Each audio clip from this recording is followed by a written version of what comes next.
So, ayan guys, meron tayong kondensada. Ayan, inalis ko na yung tag. Alam niyo naman, mahirap na. Kahit nasa YouTube, makaka-copyright tayo dyan. So, meron din tayong evaporada. At syempre, lalagyan natin yan ng vanilla essence at konting sugar. At syempre, ang ating passion fruit. This is actually frozen passion fruit. Pwede nyo siyang i-freeze ang inyong passion fruit, guys. At kailangan natin ng 6 na itlog. So, ayan guys, start na natin po ang paggawa ng ating leche flan. So, hello, Mega Love, shout out Lani. Kainan na naman. No diet talaga as in.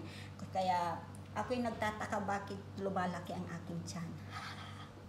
So, ayan guys, ito yung 6 na itlog. Nilalagay ko dito.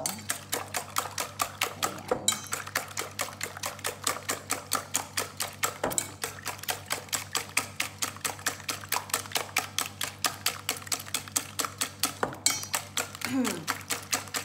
Tapos, buksan natin yung ating mga gatas. So, ilagay natin sa pot ang ating evaporada. Evaporada. Pwede natin ang ating kondensada. Ayan.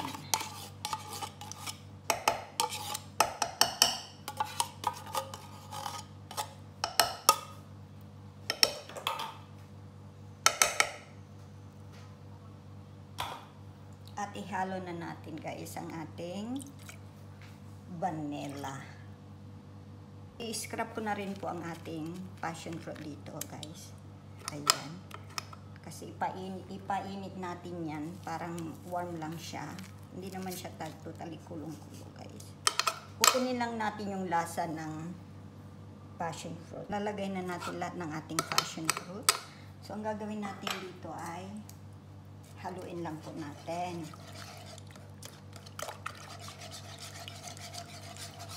At atin po itong ipainit ng maligamgam lang po.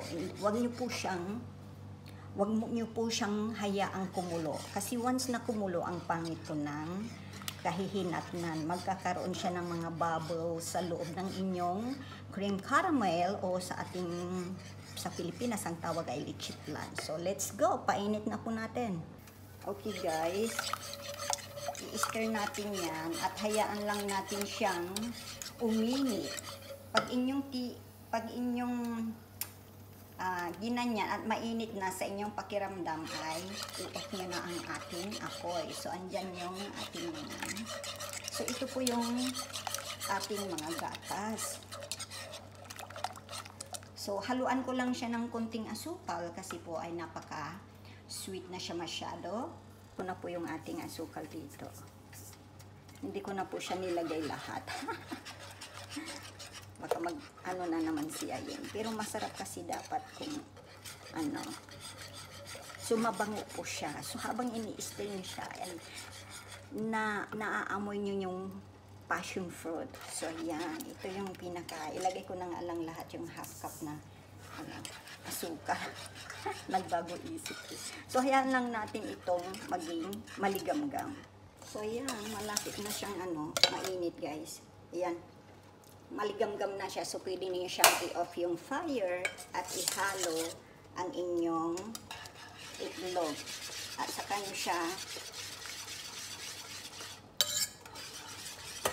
ayan, alisin na po natin ito sa apoy. Nagpapainit ako ng tubig guys na ilalagay ko sa ating baking pan. So, kailangan natin itong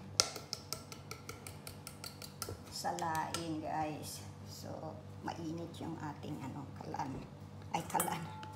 Yung ating pan. So, sasalain natin yan guys. So, hinay-hinay lang kasi yung buto ng passion fruit ay nagkakaroon siya ng kaya tulungan nyo ganito guys para mahulog yung mga passion fruit dyan na nakalagay sa loob.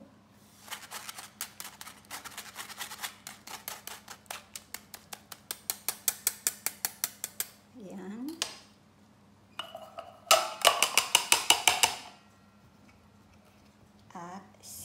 ulit. Hanggang sa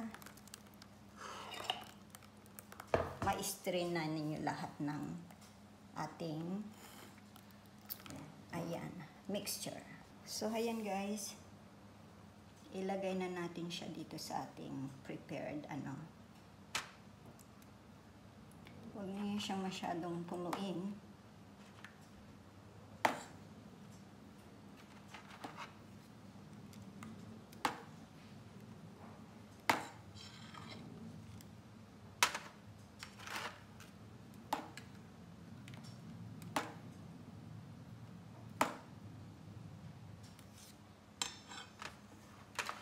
Ayan guys.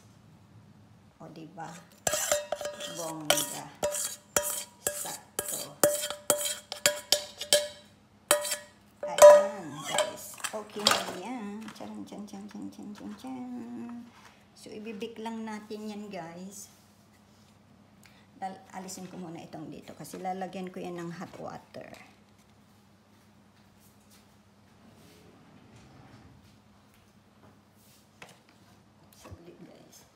So, lagyan nyo ng hot water.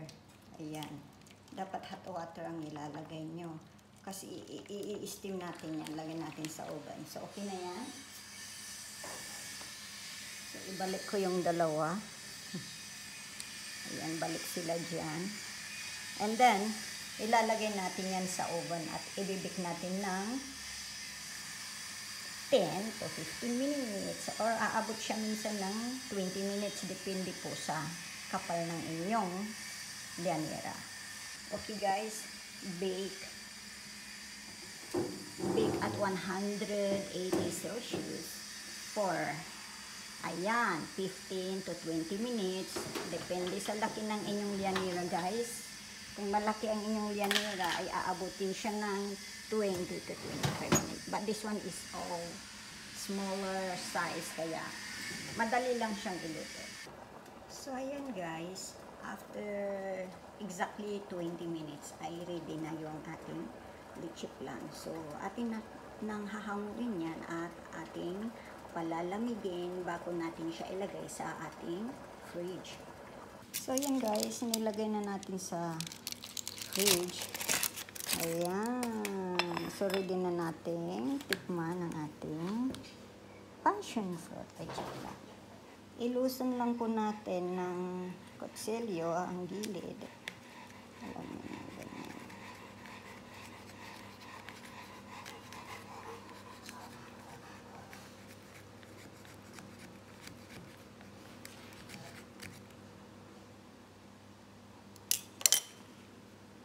Ayan guys, saka natin, lagay dyan. At shake natin para maalis. Uy! Charan! O, diba? Meron pa siyang buto ng doon. Ayan. So, tikiman na! So, ayan guys. Tignan natin. O, diba?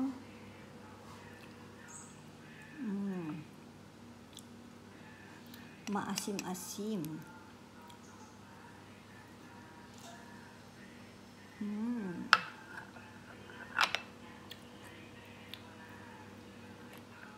So, ayan guys. Thank you for watching.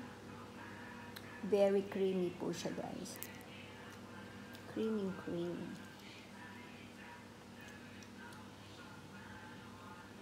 Thank you for watching po.